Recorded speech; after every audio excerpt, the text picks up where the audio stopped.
Her World Media Production, part of the Williams Media Group, LLC.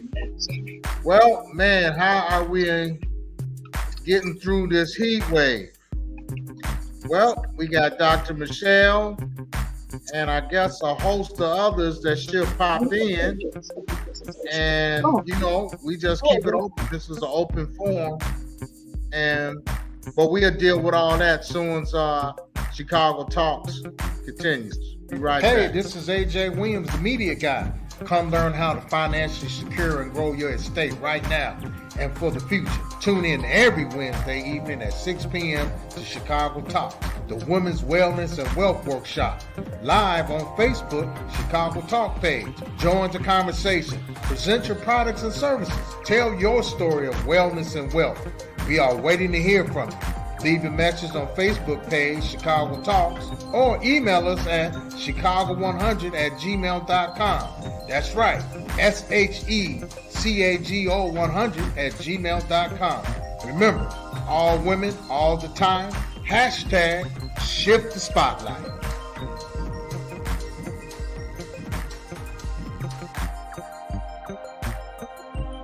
Oh, somebody is back on the planet. The good Dr. Lewis. What's going on? Just happy to be here. I was slow with the new time because it is new time. Au revoir, bonjour, whatever that, that good stuff. Yeah, all that good stuff. All that good stuff. All right, well, I'm just glad to see your face in the place. Hello. And that's Dr. Lewis. Meet Dr. Michelle. I know Dr. Michelle. Oh, yeah. See, I'm always that's that girl power. I'm always on the outside.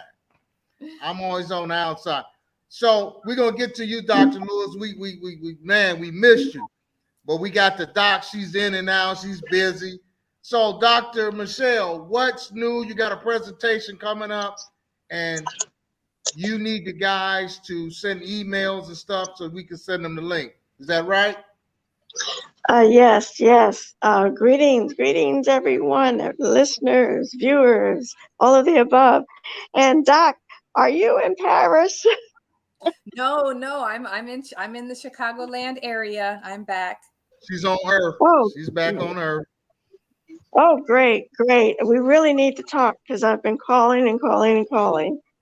Well, when I was out of country, yeah, I wasn't. It's a whole deal when you go out of country, and you got SIM cards, and now they're making phones that they don't have the SIM cards anymore, so you can't save all that. Right? No switcheroos, huh? No switcheroo. Well, they're making them now. You know how you slowly, and then you can't find them anymore. I know they're gonna get there, but they got to find out how they're gonna get all that money so you can't be getting over. Yes, they always got to make sure the consumer can't get over. I guess it's business. Well, Doc, you was Dr. Michelle. Yes. So here's the deal.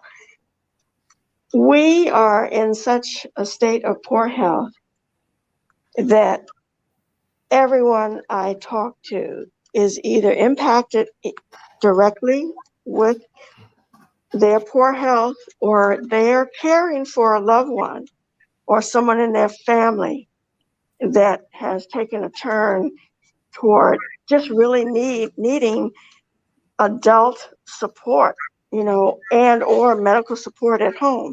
And that just changes everybody's lifestyle. And I'm going to tell it like it is. If some of the decisions were a little bit different in what they put in their mouth and how they live their life, they could probably have a richer life. I'm not talking about financially, but certainly a life that they can be more independent and they can just enjoy life better and be productive. A lot of people say, well, I'm older, I'm just retiring and so on and so forth.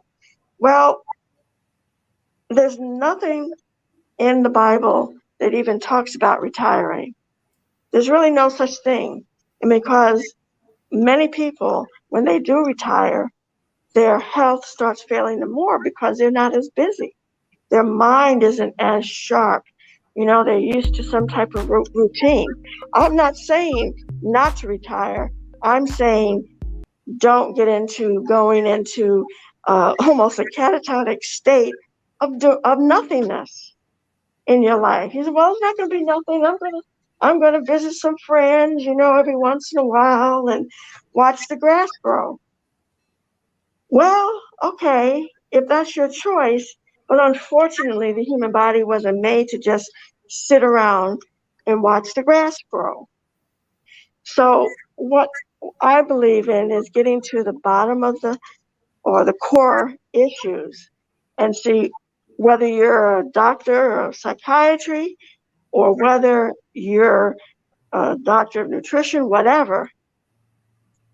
When you ingest a lot of sugar and compound the issues with prescriptive drugs, you can guarantee your life is not going to be a rich life in your so-called sunset years. Some people aren't even making it to their sunset years because they've made so many challenging choices of what they put in their mouth. And, people just don't understand, generally speaking, that once you reach the age of 20-something, you have no business with a pop at all. And I know that sounds strong, but if you knew that pop had 20 teaspoons of sugar, would you still drink it? I mean, really? 20 teaspoons of sugar, some of them 17, in a 12 ounce can, a pop. You don't think that's going to impact you in some way? You don't think that you're really hooked on it? I used to be hooked on Coca-Cola. It was very difficult for me to go from the regular Coca-Cola, drinking several of them a day, to what they call the Diet Coke, which I don't recommend that either, but that was heavily, I'm making an excuse. That was before I was heavily into nutrition. Okay. Sometimes the doctor needs doctoring. Well, I needed doctoring because I couldn't get off of that Coke. Okay. But I said, I'm not going to let this Coke get the best of me. So they finally came out with those little half cans. And I said, okay, I'll get a Diet Coke in those half cans. That was a step for me to wean myself. And it started working. And then I started getting my energy back. I wasn't overweight at that time or anything, but I wasn't feeling the real quality of life that I felt I could have had. And, my first training was in criminal psychology. And some of the cases that we would go over at John Jay College of Criminal Justice in New York, what they discovered is that a lot of homicides took place in the morning of women either killing their husband or beating their husband after their Cheerios or cornflakes or whatever they were taking. Poor breakfast. Whenever you're already out of balance and you're adding sugar to that, especially first thing in the morning, you're emotionally going to be challenged. You're going to become a little bit more short-tempered. Your heart rate is going to raise. You may perspire more. And heaven forbid if you're going through any changes, any menopausal changes. Okay. So they started linking that into sugar then, and it just amazed me because I was still a teenager when I started learning that sugar can really impact your mind or your brain. Well, it's your brain first, but if your brain's not functioning properly, it's not firing properly, it's your mind. Your mind is left as to just hang out and dry because it's not being fed. It's not being fed information that's correct. and it's not being fed nutrients. Well, And not on. all nutrients.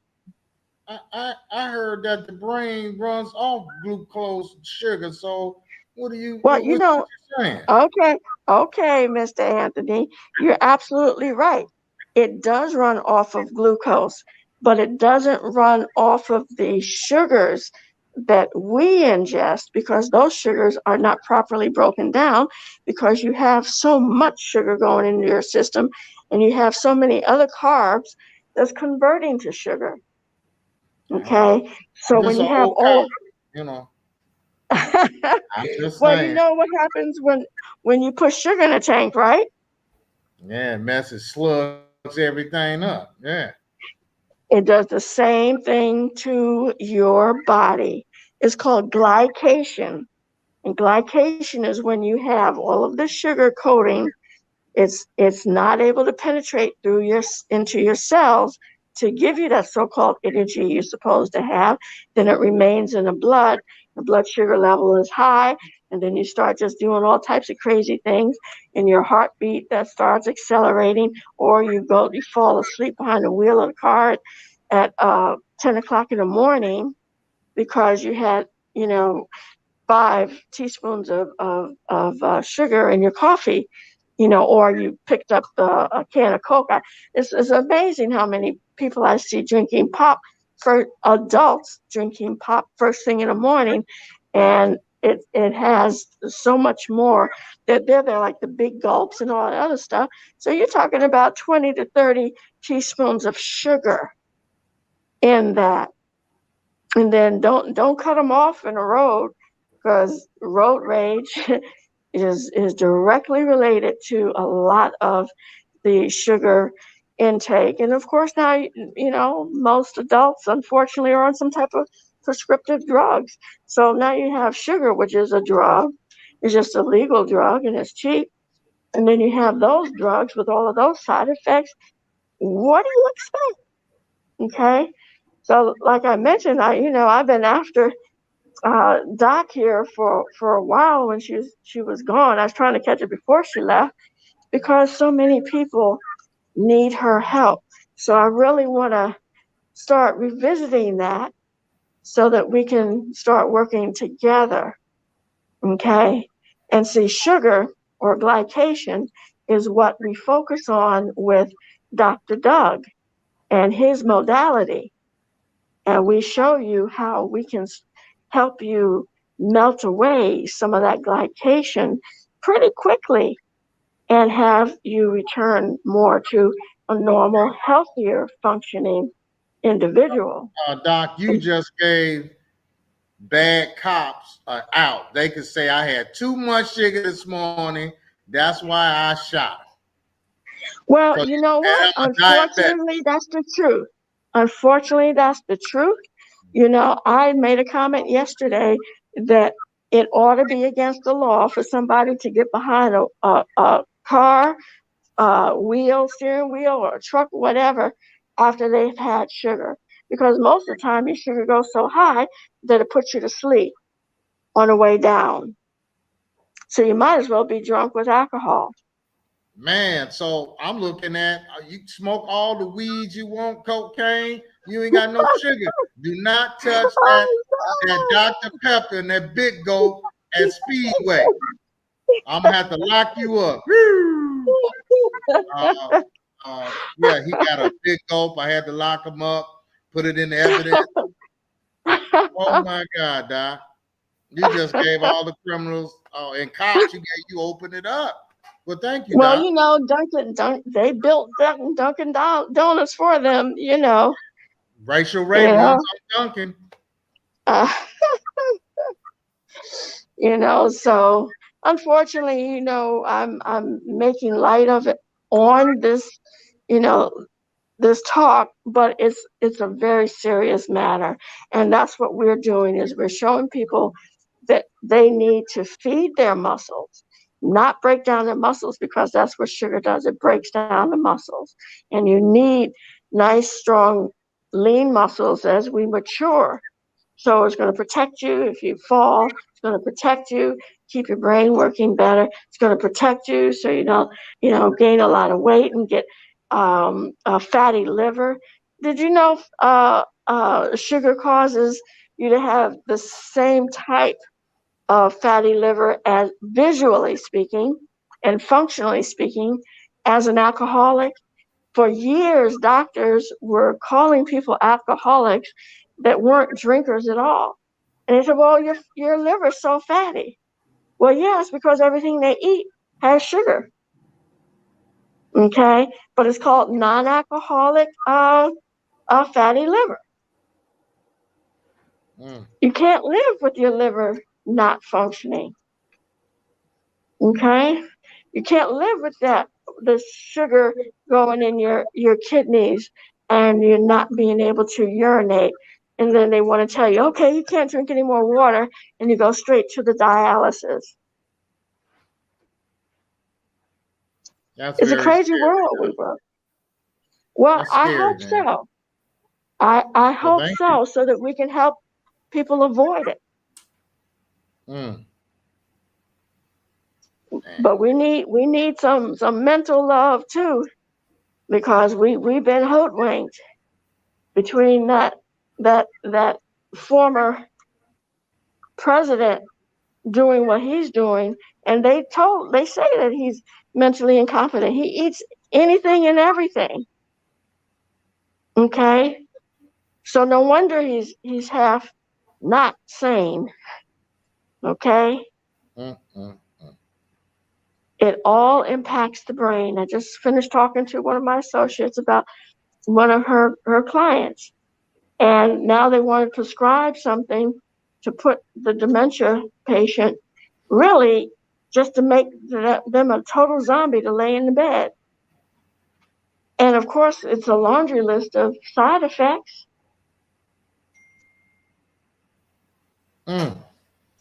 So we need to really start unraveling, all of this medical stuff, telling the truth, airing it out, and giving them the alternatives of trying to at least support their bodies, even if they remain on the drugs, at least have a very good foundation of nutrition.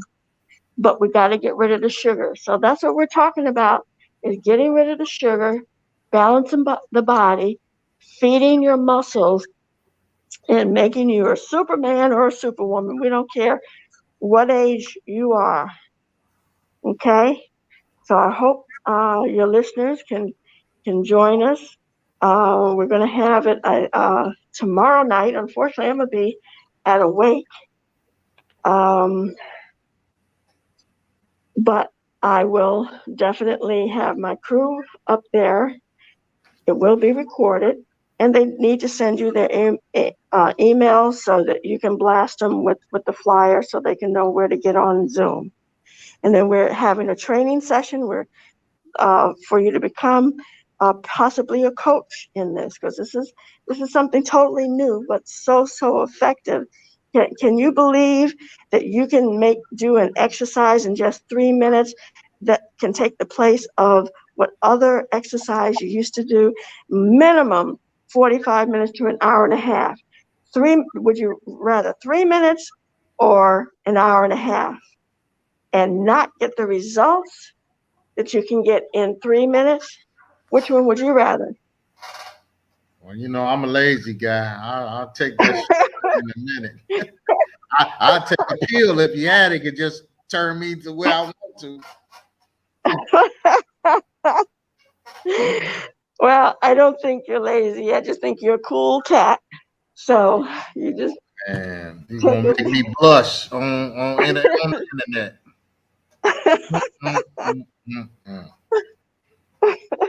Yeah. So I hope somebody, got a little message, and just to let you know, I want to hook up with Sister Doc, and I think we can really turn around some lives. Well, hey, I thank you, Dr. Michelle. I know you got to run because you're in between surgeries and brain stuff. You're doing then you're doing all types of stuff. Hey, I'm glad that you came on. Unfortunately, you get a second from your 007 7, 8, life to be the doctor, the microscopist, and all that good stuff. And I got another doctor. She'll fill the rest of the time. Okay. Awesome. Thank you. Love you both. All right. Okay. Bye-bye. Bye-bye. Wow. Bye-bye. All right. So, doctor, what's going on with all these? Do we really need gun control, or do we need mind control, or is it just sugar? Okay.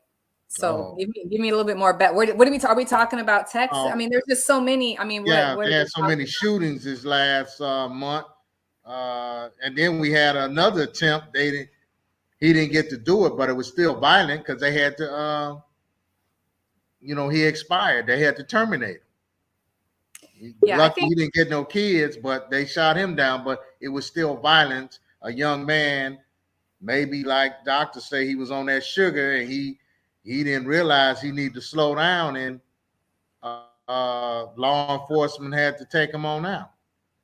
And I wondered how many Cocoa Puffs or chocolate, whatever, or Captain Crunch he had that morning, huh?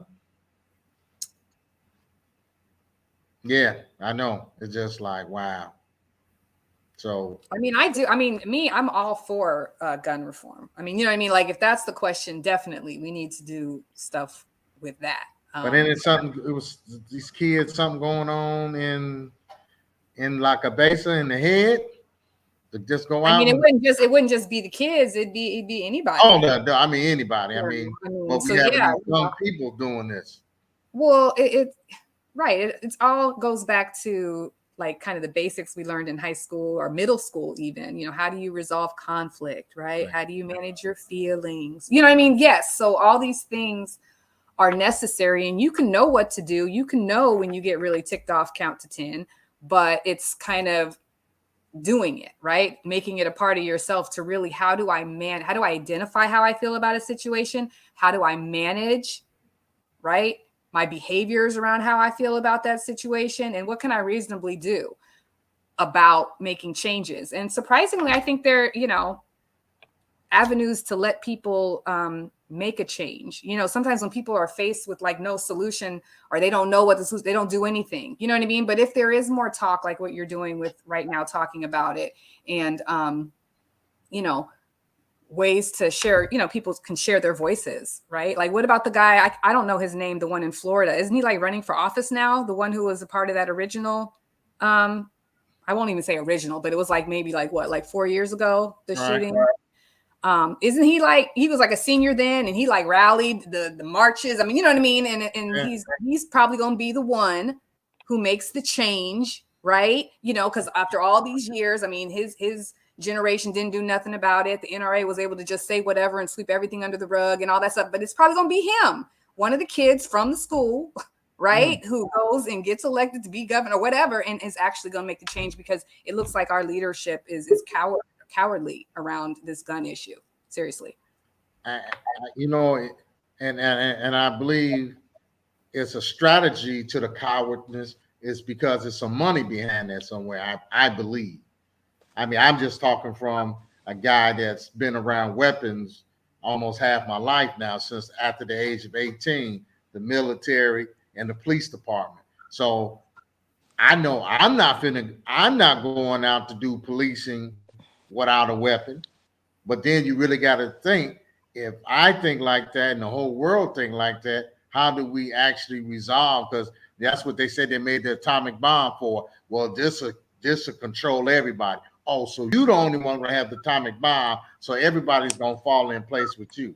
Well, sometimes people rise up against a bully, and that's what sometimes happens. You start out good, but then you turn to be the bully because you got the bomb. Well, then everybody say, you know what? We're going to make a bomb. Isn't that what Prince said? Yeah, that's why the onus is on each individual person. What are you going to do with that kind of power? Right. Yeah. So like, because there's plenty of people who have guns who are responsible and yada, yada, yada. Right. Yeah. I mean, of course. Right. Yeah. But what about those who get, ticked off because they loaned them some money. They didn't get that money back. You know what I mean? And they're like, okay, I'm going to use this power on that situation. And like, that happens. And that happens all the time. You know, I used to, you know, I'm on a call, it's dark, when I'm in the building, one of them CHA buildings, and I know, oh man, why you got your weapon out? I got my weapon out because I'm looking for a man with a gun, and you guys are coming down the stairs, but I'm a professional. I'm not pointing it at you. You know I got it out because you see my hand down. So they in that culture, so they already know when a cop got his hand down, he has his weapon out. But that's just in case you pop up or somebody's behind you pops up with a weapon on me. I don't want to then have to. That's a cowboy movie. Get the guy. And I just told somebody, I don't care if you got 50 weapons on you. The person that has the weapon out first usually wins that fight if he's a decent shot. So I need to be able to react in a few seconds to bring mine up and engage. You know, that's just the reality of it. You know, people, if you go up to a car, do a vehicle stop, man, you know, why you got I don't have my weapon pointing to you. I don't know what's in your back seat. I see a few heads. You got tinted windows. I'm just, you know how many cops got shot like this all the time. If you cool, I'm cool. I'm just going to use this tool if I need it. But if you all right, all I need to see your license and drive and registration, and I'm good. You going on your way. But if you want to start moving and doing some stuff, it's going to turn to another. It's going to get real, and that's what happens. But so you are a police officer now, still, or are you done with it? I'm done with it. I'm done. I'm no more cop. I'm just a civilian. But it's in my blood, you know. That's what I'm saying. Because I think that's an interesting perspective. I actually do know, maybe like one of my friend's fathers was a cop, and I knew another, you know, I don't know a lot of police. Well, I know a few police, whatever, but I don't know enough, I don't think. So, I mean, as a Black police officer, like, that's a unique culture, right? That's a unique thing. Because when you come up on the scene, and especially if you have a Caucasian partner, you know, you used to say, oh man, you showing out for the white man. You done this, you done. No, I'm doing my job. And I just happen to have a white partner. You know, sometimes I let him take the lead. Sometimes I didn't. You know, if I see he's getting really upset, he's, look like he's ready to say some words he might not want to say. Hey, you back me up. I got it. Let me talk to them. Blah, blah, blah.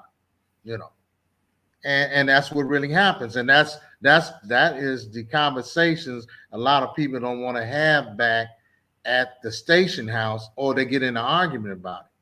But they really need to have those conversations in the police academy. And you got older guys that have been on the street, and so they know that, hey, you got a white cop, sometimes he gets frustrated. Maybe the Black cop gets frustrated. You got to have somebody on that team to say, whoa. You know, we just here to do a check. You know, the call wasn't a man with a gun. We just some suspicious or some noises we checking out. Now we go from there. We got reason, we got senses, you know. Yes, if it's dark, it's low light. I don't know, a stray dog might be in there. I got a couple of officers that we got a little room in the projects. It's called a pram room. I don't know why they call it pram room. I don't even know what pram means. But one of my guys, I know he was working tack, and the dog bit him. The guys at the local pharmacists had dogs for their protection. They have in there, and my partner went in. When I'm a partner, a coworker went in there, and that dog almost chewed his finger off. Yeah, pit bull. So, you know, and my last feet in Robbins, a dog almost chewed my foot off. So, and that was in what?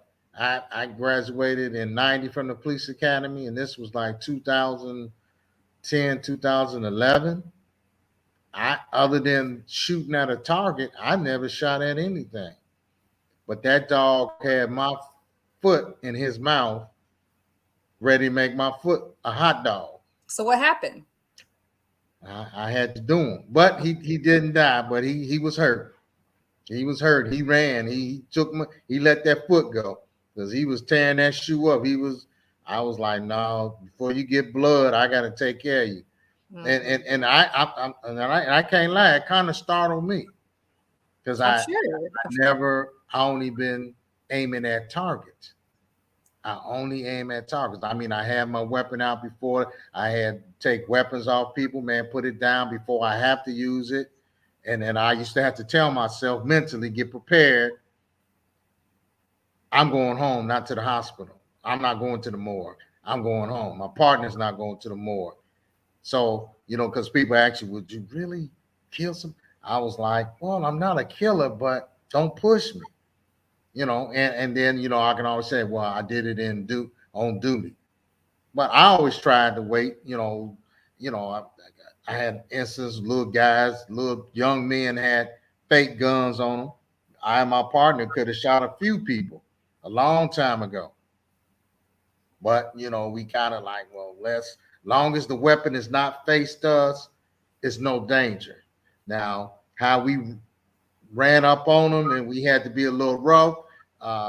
Some of the older ladies that saw it, witnessed, got mad. But look, this was a possible. You gave us this. You called the police department, said this guy is here all the time at lunchtime.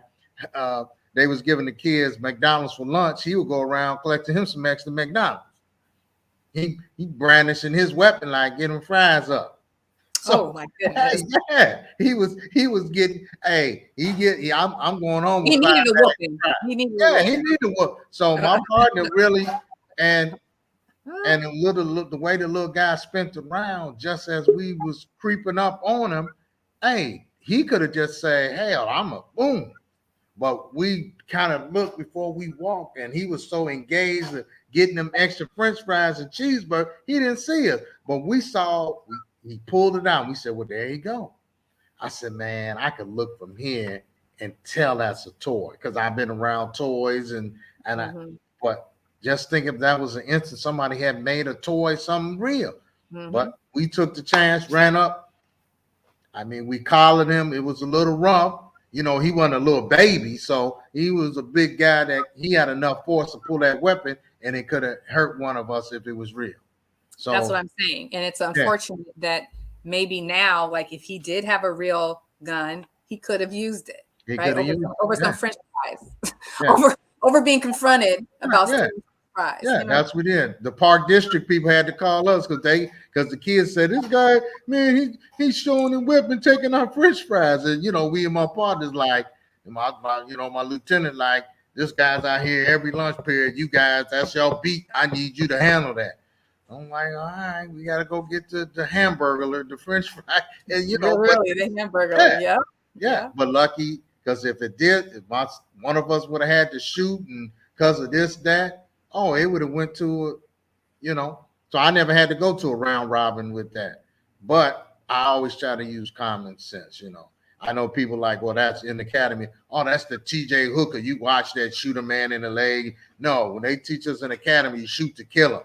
A dead man cannot sue.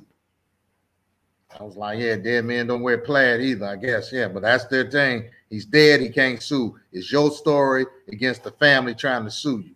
That's how most they teach in the academy. That's what they teach you in the academy. That's what they teach you in the academy. And you come up, like going with Powell. What if I just shoot him in the leg, Sarge? You're a dumbass. Shut up. Center mass. Get him, knock him down. He's a threat. When you pull that weapon, it's for the threat to kill. You don't pull the weapon for nothing else. See, and that's why they're training our police wrong then, especially the skittish ones, especially the ones if they're in areas where they're not matched culturally or ethnically and all that. I mean, they just scared to fight. Just scared. They shoot and kill. They scared and shoot and kill, scared. Yeah. And told to do so. Yeah. And when some guys say they might not fear their life, they fear to getting the butt whooped. But and even they feel like that's enough to be killed. Right. Yeah. Like, I mean, I have many instances, I ride 99. 99 means you by yourself. If you're a 10-4 car, that means you got two people. So I'm a 99 car, especially I used to work in the suburbs. I like riding together, but I used to always have guys, little projects in the suburb. Oh, Officer Williams, you by yourself. You ain't got no partner, man. We could take you. I used to have to tell them, look, I came from working out of CHA, some of the roughest police stuff in the country. You got a little row house. If I have to, I would run my squad up in that row house and get you. You ain't threatening me, this is so-and-so, man. We people come up missing here. I said, well, if I come up missing, they're gonna find some bodies, they'll follow the trail. Oh, but you by yourself. I said, I'm never by myself. I have an equalizer. Oh man, I said, well, you got one. Why can't I have one? And it's so funny. And then people say, oh man, Williams made that story up. No, I'm talking to this guy one day. The next week, his sister is on TV in the suburbs with some other young ladies. And she's an ex-con too. She already been in and out trying to rob Bank of America. Trying to rob armed robbery of Bank of America in the suburbs. Just a few miles away from where they live. And I was like, yeah, why I have mine? That's your sister. And this is the same guy that ended up getting in an argument with a guy, pulls his gun, and the guy ends up later getting him the next day, and he dies. This goes on all the time. And I always tell him, hey, I seen it. I've been doing this stuff at this time. I've been doing this stuff since the 90s. You going to end up, somebody going to get you. You're going to get somebody, but they're going to get you. I said, all of y'all with weapons. I said, because it's funny. They were like, well, what do you think about gun control? I said, well, ain't that funny coming to you? You rather me put my guns down so you can have the ups on me. I said, I wouldn't be here with this job. I said, I'm a little brave, but I'm not crazy.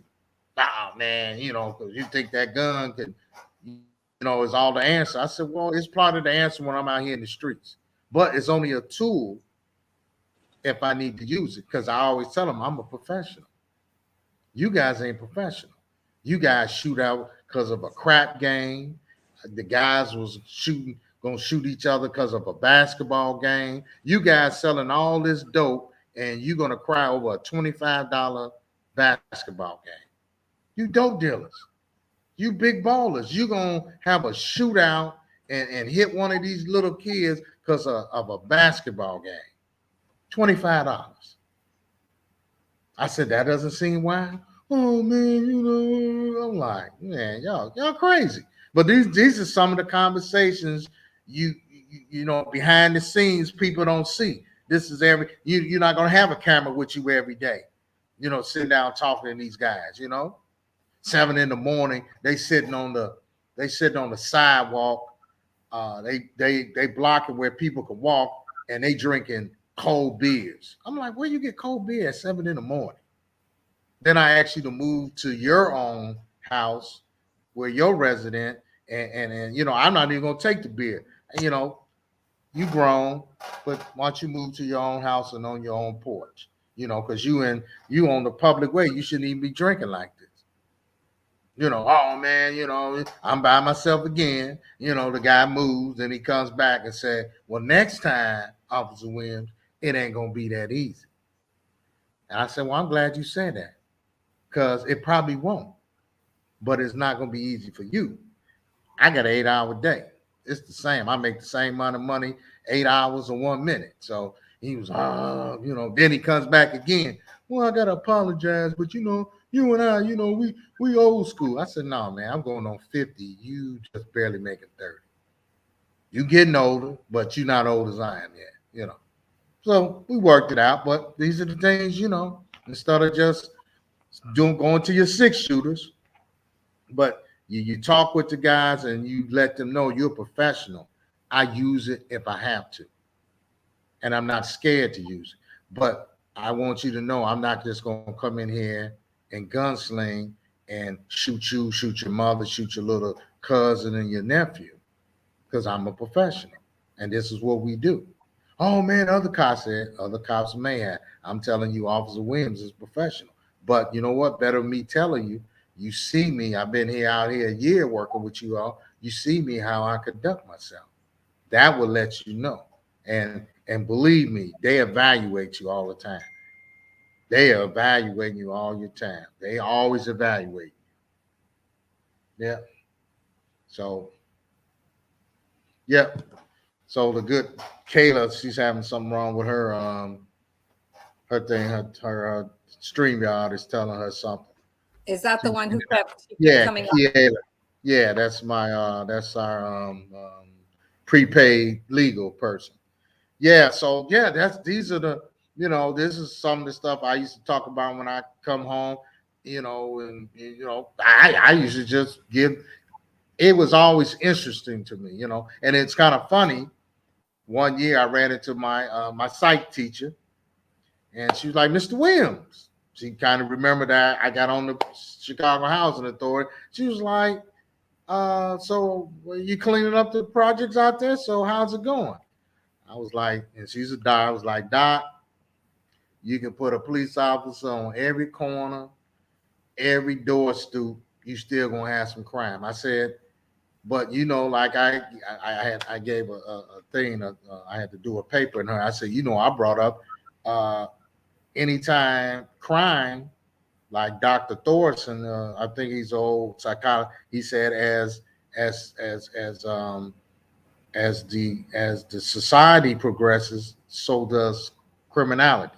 I said, yes, we got all this stuff. I said the crime gets progressive, the criminals get progressive. I said, no, I can't do it, Doc.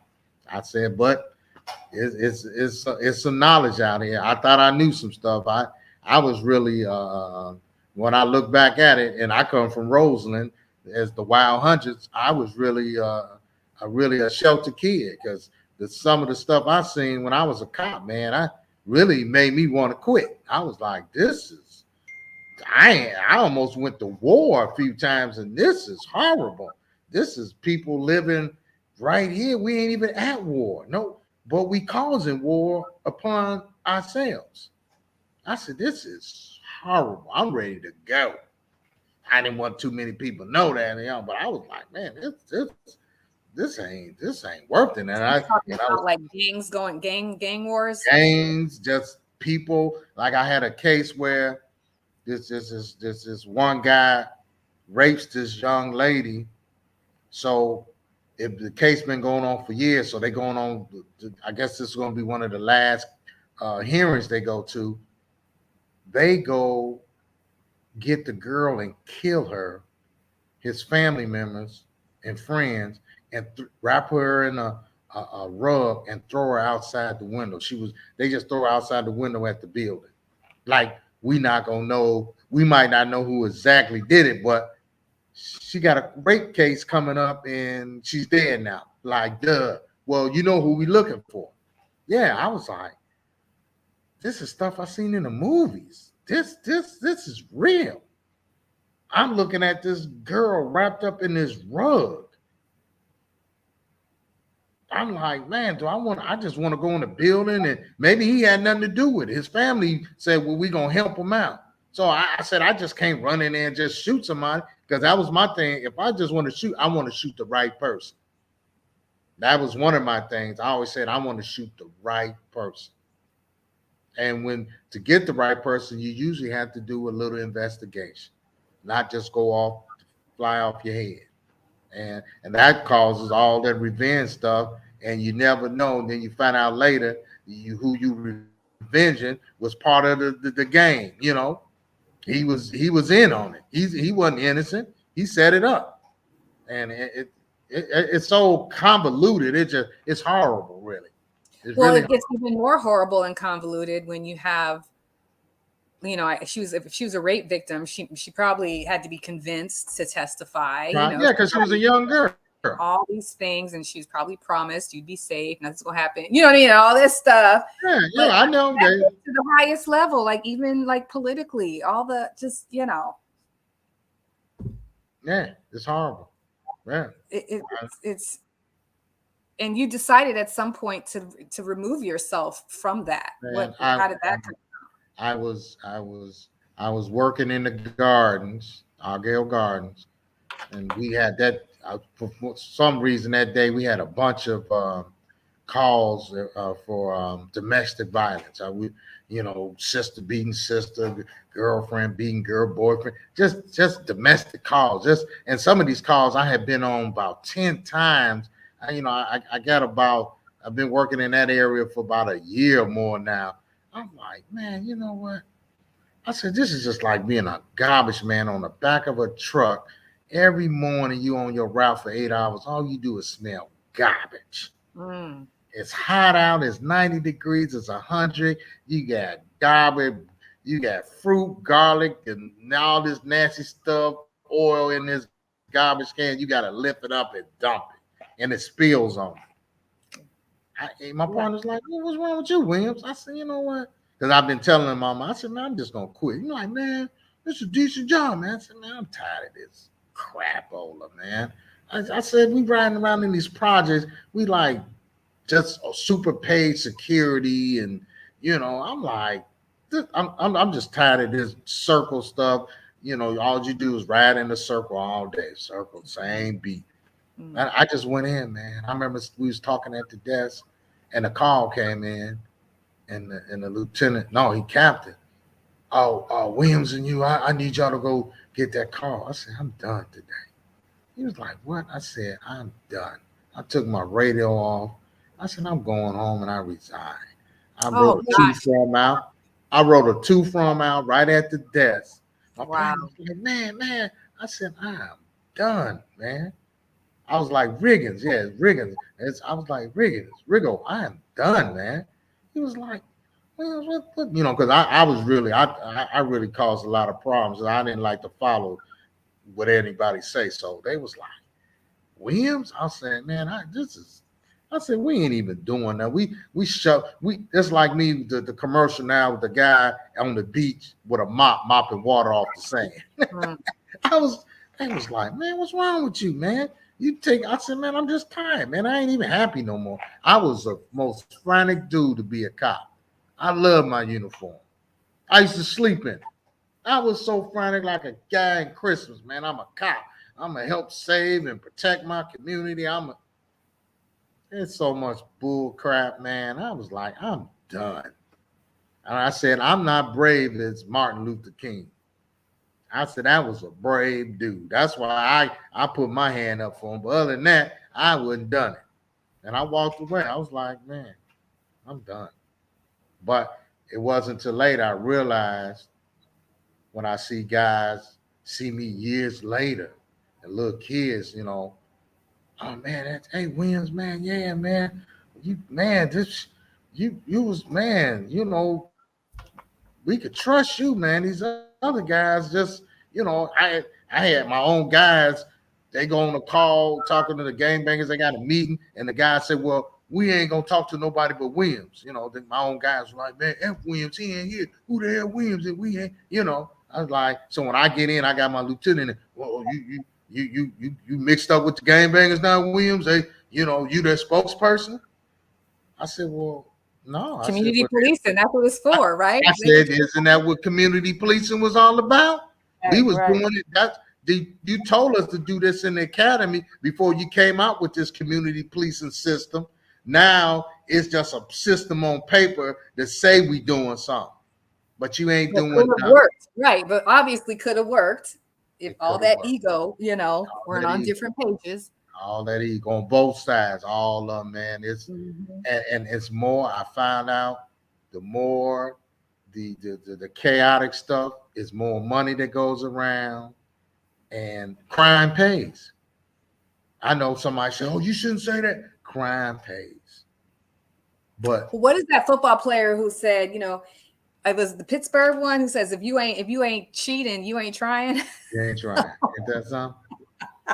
I mean, we get so many mixed message on the morality, right? And how to make hard decisions, right? So I think that's not just for policing. I mean, I think that's for every aspect of one's life. People have to come to the point where they have to make choices. Okay. And and I think that's what education is for critical thinking, so that people make their own critical decisions and not just follow a leader, hoping that all their decisions are going to be right. And if I just say he all right, if I say, okay, that I just trust he going to do everything right, and I ain't got to think too much about it, and I ain't got to worry about it, because I know that's going to be handled. You know what I mean? No, people have to take ownership.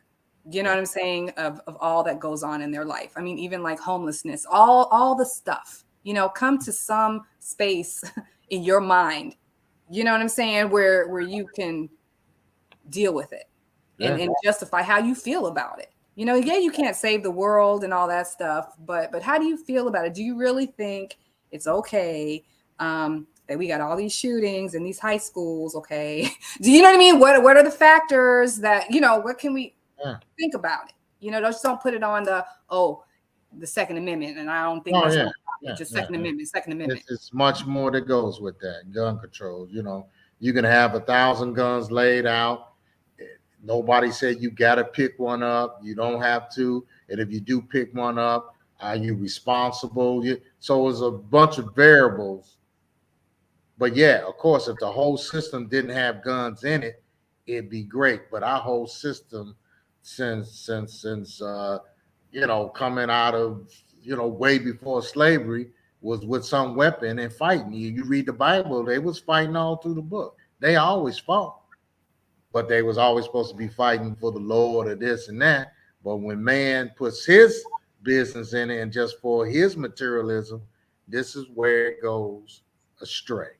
Of course, everybody be on, oh man, I want to hear that. Your religion is, well, and like I tell anybody on our show, my brother do, it was never called religion. It's just called the word, the gospel, and its instructions. And if you just took all the other stuff away from it and followed them, we would have a quite peaceful living. I mean, everything till all the way down to the personal person dealing with man and wife. If we could do exactly what that book says, and that's what the scary part, because most of us have been doing what we want to do. And that's all, man, I want to do. I said, well, that's why we in the world now where it's so messed up, because I want to do my thing. Man, you can't tell me, I pay bills in this house. But it's your house. But what about your house is connected to the whole world? And that's, I know people, I want to hear that psychological bull crap, Williams. It's so important. That's the root of it, is understanding your. And I tell people, I didn't grow up in the church. My daddy grew up in the church, but I never went to church. So I know, but my father, I found out he sang in the choir. I was like, oh my, and my uncle, and I was like, my daddy was a choir, a big old fat choir boy. I said, oh Lord. I'm like, I'm down here, a soldier and a cop, my daddy in the choir. Oh my God. He down there clapping. They don't have soldiers and cops in the choir. I didn't know soldiers and cops couldn't be in the choir. Man, we don't really let people know. Yeah, we sing in the shower by ourselves, but that's not our thing. We want to be on Facebook singing in the choir. So yeah, we cowboys. We don't sing in the choir, man. So yeah, but I guess some of us do need to sing in the choir and learn. That's my biggest thing. I know. For somebody like you, and that's why I think I'm just really amazed at just you as a man, you as a person, with the background that you have, in law enforcement, and even some of the traditional beliefs that I can hear you still have about, being hard and all that stuff. You know what I'm saying? That you can sit here and support women. Yeah, because I know it always the stuff I'm thinking about doesn't work. But we've been doing it for 1,000 years, and look where we at. It's still all messed up. But if we look at this set of rules, nobody want to do all that. Too many rules, too many this. So, and I also think that we had made some strides. I think different political parties, and they do things. They take things away, because I just feel like in the 70s, I was in California or whatever, but I just felt like there was a real effort to address racial issues. I feel like we've already been there, done that. I don't know how anybody could still be racist now. You know what I'm saying? I mean, the 50s and the Jim Crow. So all you racist people out there, you've been through the 70s and the 80s. You had a black friend. You know what I mean? This isn't it wasn't Jim Crow always. You see what I'm saying? Right. You've seen black people on TV. You've had people on this, so the fact that you are still racist, the fact that you still have this issue, it's pathology. It's pathology. Yeah. It's sick, and it's a choice. Yeah. And that's what it boils down to. It's a choice, especially after you've grown. I mean, a lot of people got to follow their parents because their parents act that way. I don't want that black kid over here eating. You can talk to him at school, but you don't talk to him. Don't bring him home. Okay, but once you get grown, hey, I used to hang with this dude at school. He all right. Forget what your dad say. You're your own man now. No, but I've had friends myself, because I kind of came up during that time where you were like the only, the one of few people of color in a sea of white people at the school, always, right? Yeah. And so I've had friends, I mean, like really, really close friends, and then as we gotten older, they married a racist, because they really were still racist in there. You know what I mean? They never did the work. And I've had this, I can't be friends with you, especially when the Trump thing came. Oh Lord. That was, actually wasn't it? It was before that. It was Mike Brown down in St. Louis. Oh yeah. And that's when all this stuff. Make America right again. Yeah. So hey, Doc, I'm glad you made it back. You're back here. I hope you had a great time. I hope some spiritual stuff, whatever you got released, and all that good stuff that you guys do. Continual, but yes, I'm thankful. Thank you. Yeah, so we prepared to do a little work. Okay, let's do it. Hey, and I appreciate you coming on and hanging in for me a while. It got so good, we went way past our half an hour, but hey. Oh, it's half an hour? Oh gosh, this is my network. I don't have a producer talking about that cut. This is the good thing about it. It's my network. So this is my thing though. If I wasn't going to be on the show, how would I see the show? Like where? Oh, you could just go. You could go to SHEcago on Facebook, called SHEcago, my Facebook page. On Facebook page, okay. Or herworldmedia.com on Facebook. Okay. Yeah. You can always be in the background. Yes, you can. Excellent. Well, thank you. Until next time. Oh, thank you. And pop in or be in the background, send a comment, whatever. You don't always have to come on. I don't hold people to the fire. When they come by, that's what I like. They guess, hey, saw her today. She was here today. That would, what they say, absence makes the heart fonder, Yes. So we missed you. You was gone. Our hearts was like, man, what did I do? Well, and I missed it. You see, I was trying to hang on there. I was up at I know. I was like, I can't. I'm glad you got to go ahead and do your thing out there, boom. Now, if you move there, hey, I would love to have a French connection, a doctor, and then make the show real. Oh, yeah, we talking in Europe, blah, blah, blah. So, yeah. But other than that, I'm glad you got to, focus on you, whatever you was doing. And I know, whatever I was doing. I'm not. Hey, just figure it out. I don't need to know.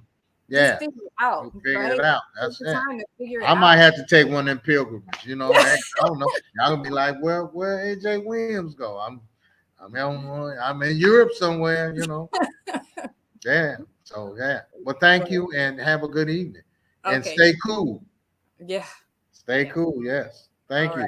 Bye-bye. See you later, sister. See you later. Well, hey, that was the show today. It was a little extended.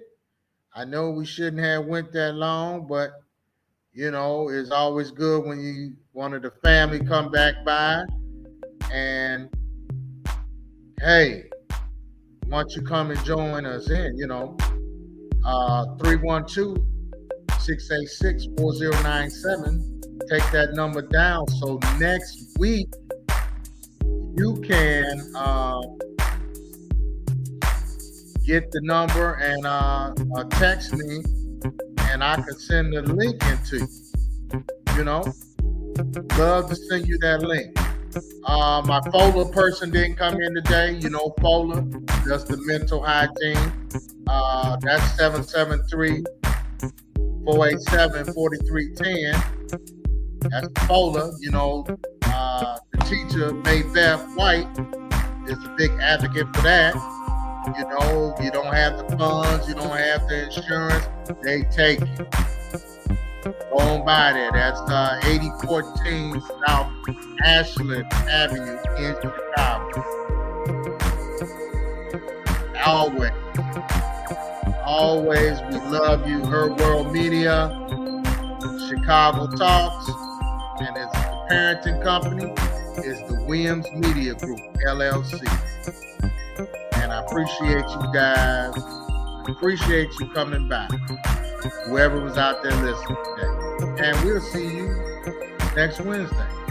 All right. Have a great